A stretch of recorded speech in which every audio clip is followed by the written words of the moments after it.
Hello दोस्तों, आज का हमारा कॉन्सेप्ट है भारत बनाम इंडिया, जो कि वर्तमान में बहस का विषय बना हुआ है। तो आइए हम अपने अध्ययन को प्रारंभ करते हैं। सबसे पहले हम यह देखते हैं कि यह विषय चर्चा में क्यों है। तो हाल ही में नई दिल्ली में आयोजित होने वाले आगामी G20 शिखर सम्मेलन के निमंत्रण पत्र में एक उल्लेखनीय बदलाव किया गया है। पारंपरिक प्रेसिडेंट ऑफ इंडिया के बजाय निमंत्रणों पर अब भारत के राष्ट्रपति शब्द का प्रयोग किया गया है। इसने देश के नामकरण और इसके ऐतिहासिक अर्थों को लेकर व्यापक बहस को जन्म दिया है। अब इंडिया और भारत दोनों नामों का ऐतिहासिक परिप्रेक्ष्य क्या रहा है, इस पर हम अध्ययन करते हैं। तो सबसे पहले संविधान में इसका क्या वर्णन है, ये देखते हैं। तो पहला बिंदु, भारतीय संविधान का अनुच्छेद 1 में पहले से ही इंडिया और भारत दोनों का परस्पर उपयोग किया गया है, जिसमें कहा गया है भारत जो इंडिया है राज्यों का एक संघ होगा। दूसरे बिंदु में भारतीय संविधान की प्रस्तावना हम भारत के लोग से शुरू होती है, लेकिन हिंदी संस्करण में इंडिया के बजाय भारत का उपयोग किया गया है, जो कि विनियमितता का संकेत है। तीसरा पॉइंट, इसके अतिरिक्त कुछ सरकारी संस्थानों जैसे कि भारतीय रेलवे के पास पहले से ही हिंदी संस्करण उपलब्ध है, जिनमें भारतीय शब्द शामिल है। अब हम भारत नाम की उत्पत्ति के निम्नलिखित सिद्धांतों पर अध्ययन करते हैं। पहला बिंदु, भारत शब्द की गहरी ऐतिहासिक और सांस्कृतिक जड़ें रही हैं। इसका पता पौराणिक साहित्य और महाकाव्य महाभारत से लगाया जा सकता है। दूसरा पॉइंट, विष्णु पुराण में भारत का वर्णन दक्षिणी समुद्र और उत्तरी बर्फीले हिमालय पर्वत के मध्य की भूमि के रूप में किया गया है। यह केवल राजनीतिक या भौगोलिक इकाई से अधिक धार्मिक और सामाजिक सांस्कृतिक इकाई का प्रतीक है। तीसरा पॉइंट, भारत एक प्रसिद्ध प्राचीन राजा का नाम था, जिसे भारत की ऋग्वैदिक जनजातीय का पूर्वज माना जाता था, जो सभी उपमहाद्वीप के लोगों के पूर्वज का प्रतीक है। अब हम इंडिया नाम की उत्पत्ति के ऐतिहासिक परिप्रेक्ष्यों के संदर्भ में कुछ तथ्यों का अध्ययन करेंगे। तो सबसे पहला बिंदु है, इंडिया नाम सिंधु शब्द से लिया गया है, जो उपमहाद्वीप के उत्तर पश्चिमी भाग से प्रवाहित होने वाली एक नदी का नाम है।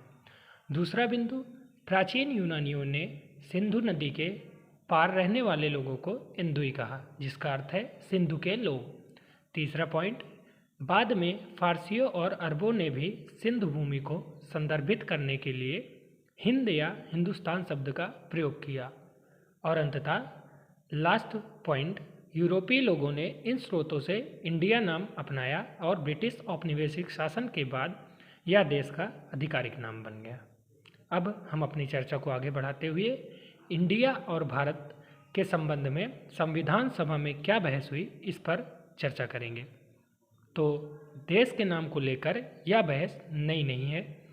वर्ष 1949 में जब संविधान सभा द्वारा संविधान का निर्माण किया जा रहा था, तब भी देश के नाम को लेकर मतभेद था। कुछ सदस्यों को लगा कि इंडिया शब्द औपनिवेशिक उत्पीड़न की याद दिलाता है, और उन्होंने संवैधानिक दस्तावेजों में भारत को प्राथमिकता देने की मांग की। इसके विषय में दो उदाहरण हमारे पास हैं, जो हम आपको बताते हैं।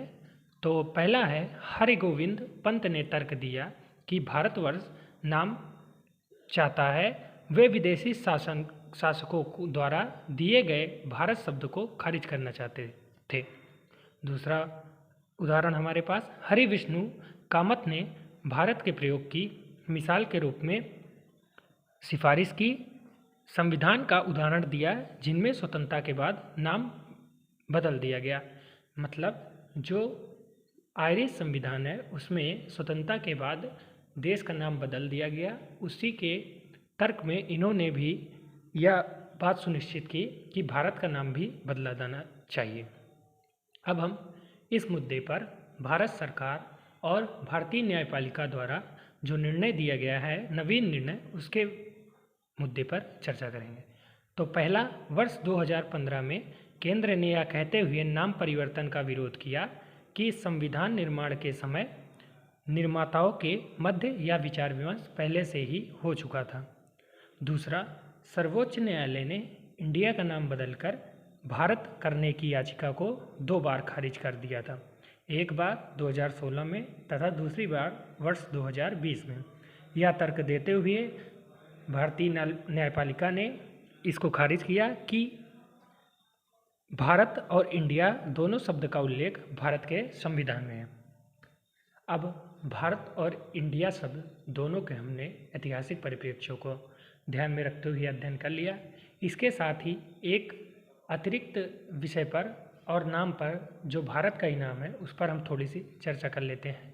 तो इसी के साथ हम हिंदुस्तान नाम के ऐतिहासिक महत्व पर भी एक सूक्ष्म चर्चा कर लेते हैं। तो यह नाम पंजाब में लोकप्रिय था। सिख संस्थापक गुरु नानक देव ने गुरबानी में हिंदुस्तान का उल्लेख किया था। इसी के साथ शाह मोहम्मद ने ब्रिटिश एवं सिखों के बीच संघर्ष को हिंद और पंजाब के मध्य युद्ध के रूप में प्रस्तुत किया और इसमें उन्होंने हिंद शब्द का प्रयोग किया। और तीसरा पॉइंट, गदर पार्टी और स्वतंत्रता संग्राम के कार्यकर्ताओं ने अपने आंदोलनों में हिंदुस्तान शब्द का प्रयोग किया, जिससे वो पंजाब के इतिहास में प्रासंगिक हो गया। यही 3 मुख्य ऐतिहासिक परिप्रेक्ष्य हैं जहाँ हिंदुस्तान शब्द का जिक्र हुआ है। जिसी के साथ ये हमारी चर्चा समाप्त होती है। धन्यवाद।